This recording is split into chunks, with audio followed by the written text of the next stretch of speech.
Here you go, everybody. U.S. Navy ship on fire in the San Diego shipyard, naval base. It's live right now, happening in the United States.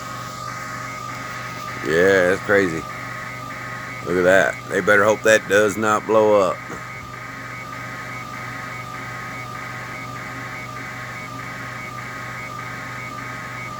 See all that toxic smoke right there?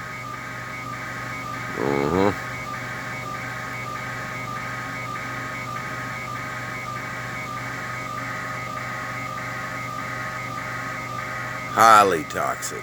If it blows up, and you got radiation. I can bet you that thing is probably nuclear powered.